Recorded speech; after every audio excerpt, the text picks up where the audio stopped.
ଧରନ୍ତୁ ଶଙ୍ଖଭବନ ହେଇନଥାନ୍ତା, ଶଙ୍ଖଭବନ ନ ହେଇଥିଲେ ମଧ୍ୟ ବିଜୁ ପଟ୍ଟନାୟକ ତଥାପି ରେଲିଭାଣ୍ଟ ହେଇଥାନ୍ତେ। ବିଜୁ ଶଙ୍ଖଭବନ ହେଲା ତ ଶଙ୍ଖଭବନ ନଥାନ୍ତା, ତାଙ୍କର ପାର୍ଟି ଅଫିସ୍ ଯେଉଁଠି ଥିଲା ସେଇଠି ଚାଲିଥିଲା, ମାନେ ସେଇ ଜାଗାରେ ଥିଲା କିନ୍ତୁ ଭିନ୍ନ ଭାବରେ ଥିଲା।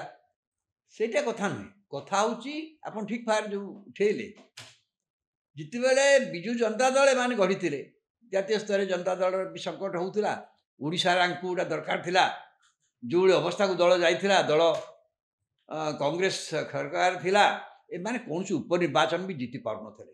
ସେହି ସମୟରେ ଯେତେବେଳେ ଆଞ୍ଚଳିକ ଦଳ ମାଧ୍ୟମରେ ଏଇଟାକୁ ରିଭାଇଭ୍ କାହିଁକି ଏଇଟା ଚିନ୍ତା କରାଗଲା, ଯେତେବେଳେ ସେମାନେ ଦେଖିଲେ ଯେ ବିଜୁ ପଟ୍ଟନାୟକ ଦେହାନ୍ତ ପରେ ଦେଖାଗଲା ଓଡ଼ିଶାରେ ପ୍ରବଳ ତାଙ୍କ ପ୍ରତିମୂର୍ତ୍ତି କଥା କୁହନ୍ତୁ, ପ୍ରତିମୂର୍ତ୍ତି ରହିବା ଉଚିତ କି ନାଇଁ ସେଇ ଦୃଷ୍ଟିରୁ କରିଥିଲେ ସେମାନେ। ବର୍ତ୍ତମାନ ଏଇ ଯେଉଁ ଶାସନ ସେ କଲେ ତାଙ୍କ ନାଁରେ, ବିଜୁ ଜନତା ଦଳ ନାଁରେ ଶାସନ କଲେ, 24 ସେକ୍ରେଟାରୀ ରହିଲେ, ଭର୍ଚୁଆଲି ବିଜୁ ଜନତା ଦଳର ଯଦି ଆଦର୍ଶ କ'ଣ ପଚାରିବ, ସେ ବିଜୁ ପଟ୍ଟନାୟକ ଆଦର୍ଶ ଆମ ଆଦର୍ଶ ବୋଲି ଚାଲିଥିଲା। କିନ୍ତୁ ଆପଣ ଦେଖିବେ ଗଲା କେତେ ବର୍ଷ ହେଲା ସେଇଟା ବିଲକୁଲ ଭୁଲି ଯାଇଥିଲେ। ଆଚ୍ଛା, ଆପଣଙ୍କୁ ଆଉ ଗୋଟେ କଥା କହିବା ପାଇଁ ଚାହେଁ। ଆପଣ ଦେଖିବେ କେତୋଟି କଥା সোশিয়াল মিডিয়াରେ ଆସୁଛି, ଅନେକ ଗୁଡ଼ିଏ ପୋଷ୍ଟର ଇଲେକ୍ସନ ପୂର୍ବରୁ ବିଜେଡି ପକ୍ଷରୁ সোশিয়াল ମିଡ଼ିଆରେ ଛଡ଼ା ଯାଇଥିଲା, ଲଗା ଯାଇଥିଲା ମଧ୍ୟ। ସେ ପୋଷ୍ଟରରେ ବିଜୁ ବାବୁଙ୍କର ଫଟୋ ଆଉ ନଥିଲା, ନବୀନ ବାବୁ ଆଉ ପାଣ୍ଡିଆନ ବାବୁଙ୍କର ଫଟୋ ଥିଲା। ତ ଆପଣ ଭାବୁଛନ୍ତି କି ଯେ ନବୀନ ପଟ୍ଟନାୟକ ଯେହେତୁ ବହୁ ବର୍ଷ କ୍ଷମତାରେ ରହିଲେ, ନବୀନ ବାବୁଙ୍କର ଫଟୋ ବଡ଼ ହେଇ ଆସୁଥିଲା, ବିଜୁ ବାବୁଙ୍କର ଫଟୋ ଛୋଟ ହେଇ ଆସୁଥିଲା। ଆଗାମୀ ଦିନରେ ରବିବାବୁ ଆମେ ବୋଧେ ଭାବୁଥିଲେ ଯେ ବିଜୁ ବାବୁ ଆଉ ଆବଶ୍ୟକତା ନାହିଁ ବିଜୁ ବାବୁଙ୍କର ବିଜେଡି ପାଇଁ, ବର୍ତ୍ତମାନ ନବୀନ ବାବୁଙ୍କ ଫଟୋରେ ଏ ଦଳ ଚାଲିବ। ଯେତେବେଳେ ଇଲେକ୍ସନ ଆସିଲା ରବିବାବୁ, ନବୀନ ବାବୁ ରହିଲେ, ତା ସହିତ ପାଣ୍ଡିଆନ ବାବୁଙ୍କର ଫଟୋ ଆସିଗଲା। ସେଇଟା ତ ବଡ଼ ଡିଭାଷ୍ଟେଟିଂ ତାଙ୍କ ପାଇଁ ହେଇଗଲା। ଏଇ ଯେଉଁ ପର୍ଯ୍ୟାୟ ମୁଁ କାହିଁକି କହୁଛି, କ୍ଷମତାରେ ଥିଲେ ଚାଲୁଥିଲା ନବୀନ ପଟ୍ଟନାୟକଙ୍କ ଲୋକପ୍ରିୟତା ବଳରେ, କିନ୍ତୁ ଆପଣ ଦେଖିବେ ନବୀନ ପଟ୍ଟନାୟକ ଜଣେ ନିଷ୍କ୍ରିୟ ନେତା ବୋଲି ଗଲା 5-7 ବର୍ଷ ତାଙ୍କ କାର୍ଯ୍ୟକଳାପ କିଏ ଲକ୍ଷ୍ୟ କରିଥିବ, ନବୀନ ପଟ୍ଟନାୟକ ଭର୍ଚୁଆଲି ଜଣେ ନିଷ୍କ୍ରିୟ ନେତା। ଏଇଟା ଧୀରେ ଧୀରେ ଧୀରେ ପ୍ରୋଜେକ୍ଟ କରିବାକୁ ଗଲେ ବୟସ ବଢ଼ୁଛି, କିନ୍ତୁ ସେଇ ଅନୁସାରେ ବିଜୁ ପଟ୍ଟନାୟକ ଆଦର୍ଶ ଚାଲିଥାନ୍ତେ। ବିଜୁ ପଟ୍ଟନାୟକ ଦେହାନ୍ତ ହେଲା, ଆପଣ ଦେଖିଥିବେ ତାଙ୍କ ପାଖରେ ସେ ଦଳରେ 2 ଡର୍ଜନ 1.5 ଡର୍ଜନ ନେତା ରଖିଥିଲେ, ଯେଉଁମାନେ ରାଜ୍ୟସ୍ତରୀୟ ନେତା ଆଗକୁ ଯିବା ପାଇଁ। ଶ୍ରୀକାନ୍ତ ଜେନା ହୁଅନ୍ତୁ, ନଳିନୀ ମହାନ୍ତି ହୁଅନ୍ତୁ, ବିଜୟ ମହାପାତ୍ର ହୁଅନ୍ତୁ, ଅଶୋକ ଦାସ ହୁଅନ୍ତୁ, ବସନା, ମାନେ 1 ଡଜନ ଉର୍ଦ୍ଧ୍ୱ ନେତା। ନବୀନ ବାବୁଙ୍କ ପାଖରେ କିନ୍ତୁ ନେତା ନଥିଲେ, କେବଳ ବ୍ୟୁରୋକ୍ରାଟ ଥିଲେ। ତେଣୁ ନବୀନ ବାବୁ ଧୀରେ ଧୀରେ କରିଦେଲେ, କେବଳ ଅମଳାତନ୍ତ୍ର ନିର୍ଭର କରି ଭାବିଲେ ଶାସନ ମୁଁ ଅଛି, ଶାସନ ଚାଲିଛି। ଏବଂ ବିଜୁ ବାବୁଙ୍କ ଆଦର୍ଶ ଯଦି ବିଶ୍ୱାସ କରୁଥାନ୍ତେ ସିଏ, ତାହେଲେ ଫେଡେରାଲିଜମ ଉପରେ ଯେଉଁ ମୌଳିକ ପ୍ରଶ୍ନ ଗୁଡ଼ିକ ଉଠିଲା ତାଙ୍କ କାର୍ଯ୍ୟକାଳ ଭିତରେ, ଦେନ୍ ଦିଲ୍ଲୀ ସର୍ଭିସ ବିଲ୍ ଦେଖନ୍ତୁ, ଦିଲ୍ଲୀ ସର୍ଭିସ ବିଲ୍ରେ କେଉଁ ହିସାବରେ ସିଏ କେନ୍ଦ୍ର ବିଜେପି ସରକାରକୁ ସମର୍ଥନ କଲେ? କରିନଥାନ୍ତେ।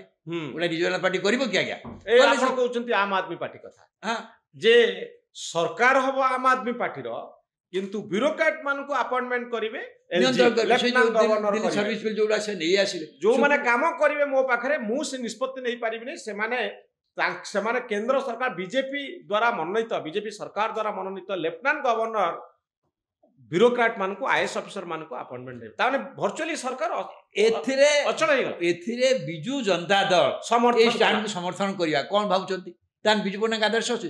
ବିଜୁ ପଟ୍ଟନାୟକ ଜଣେ ଫେଡେରାଲିଜମର ଜଣେ, ଆପଣ ଜାଣିଛନ୍ତି ସେ କଂଗ୍ରେସରୁ ଅଲଗା ହେଲେ କାହିଁକି? ଏଇ ସ୍ୱାଭିମାନ ଯେ ରାଜ୍ୟର ଗୋଟେ ସ୍ୱତନ୍ତ୍ରତା ଅଛି, କେନ୍ଦ୍ରରେ ଯିଏ ନେତା ଆସୁଛନ୍ତି, ରାଜ୍ୟ ନେତାମାନଙ୍କର କୌଣସି ମୂଲ୍ୟ ନାହିଁ, ସେ ଯୋଉଠି ଯାହାକୁ ଥଇଥାନ କରିଦେବେ, ଯୋଉଟା ଇନ୍ଦିରା ଗାନ୍ଧୀ ପ୍ରକ୍ରିୟା କଲେ, ସେଥିରେ ସେ ଏକମତ ହେଲେନି।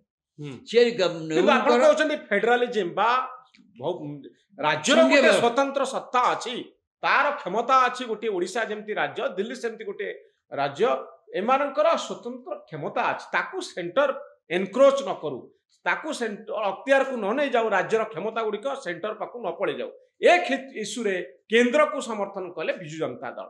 ତ ମୋର କହିବାର କଥା ହେଉଛି ଯେ ନବୀନିଜିମ, ବିଜୁ ବାବୁଙ୍କର ଆଦର୍ଶ ଯେତେବେଳେ ଟିକେ କମି କମିକା ଆସିକରି ନବୀନ ବାବୁଙ୍କ ନାଁରେ ଭୋଟ ଆସିଗଲା, ଆଉ ବିଜୁ ବାବୁଙ୍କୁ ଏତେ ପ୍ରଚାର କରିବାର ଆବଶ୍ୟକତା ନାହିଁ, ନବୀନ ବାବୁଙ୍କ ନାଁରେ ଭୋଟ ଆସିଲା, ସେତିକିବେଳେ ନେତା ଭାବରେ ବିକେ ପାଣ୍ଡିଆନ ଆସିଗଲେ ପିକ୍ଚରକୁ। ଆଉ ବିଜୁ ବାବୁଙ୍କର ଫଟୋ ଅନେକ ପୋଷ୍ଟରରୁ ହେଇଗଲା। एकदम बिल्कुल सी भाविले तो मु जहाँ करदेबी से नेता हो विके पांडियान भी नेता हम कि सी भूलीगले विके शुणु आज्ञा तांकर कौन जमी आप कहले लोकप्रियता कौन किसी विकासमूलक कार्य जोटा कि केंद्र सरकार हो पाए राज्य सरकार समय भितर रास्ता घाट एमती जो विकासमूलक कार्य होटा को अनेक भाविले ऑल क्रेडिट गोज टू नवीन पट्टनायक ठीक अच्छे किंतु विकास तो गोटा दलर आदर्श हो पार ना जदि बिजू नरेंद्र मोदी मैंने विकास कथा कहते किंतु बीजेपी गोटे आदर्श अच्छी ना बीजेपी आदर्श भित्तिर भी 25% 30% लोक को रखी विकास आउ कोटी 10% लोक को आणुची किंतु तार गोटे मौलिक आदर्श अच्छे ना नहीं बीजेपी बिजू जनता दल आदर्श थिला बिजू पट्टनायक आदर्श जी बिजू पट्टनायक आदर्श बुझे बिजू पट्टनायक फेडरालिज्म प्रति अंगीकार थे गणतांत्रिक व्यवस्था आंचलिकतावाद रीजनालिज्म तानाशाही विरुद्ध लड़ते केंद्र विरुद्ध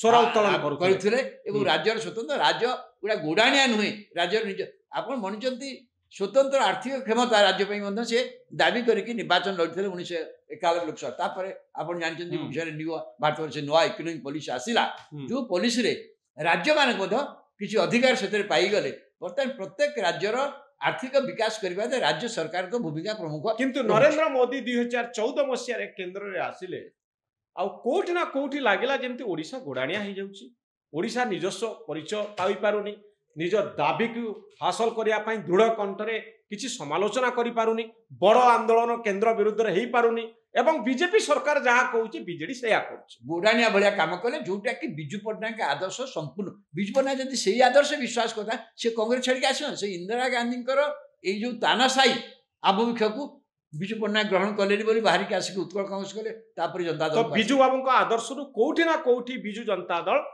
बाहरी आसीथिला एकदम बिल्कुल बाहरी आसीथिला बिजू पट्टनायक आदर्श सहित बिजू जनता दल कौन संपर्क किंतु वर्तमान जो संकट से पड़ जाइछंती दल पराजित होईची वर्तमान रिवाइवल पेंगा वर्तमान बिजू बाबूंकर रिवाइवल आवश्यकता अनुभव कर बिजू बाबू ही रिवाइव करि पारिबे तांको थ्योरी बीजेपी गोटे तांकू किछि खोराक जोगे देला बोली कहबी जंदी मार्च 5 जन्मदिन पूर्वरु पंचायत राज दिवस संक्रांति रे निष्पत्ति नियाबा एवं महांगारे बिजू पट्टनायक गोटे प्रतिमूर्तिर मुंड काट हो या गोटे बिजू पट्टनायक रिवाइवल ओकेजन देछि जहाँ को आउ बिजू जनता दल हाथ छड़ा करिया चाहूँ कारण किसी आदर्श ना से बिजू पट्टनायक कथा को जब उपस्थापित रिवाइव करें दल बंचो न आवश्यकता ना।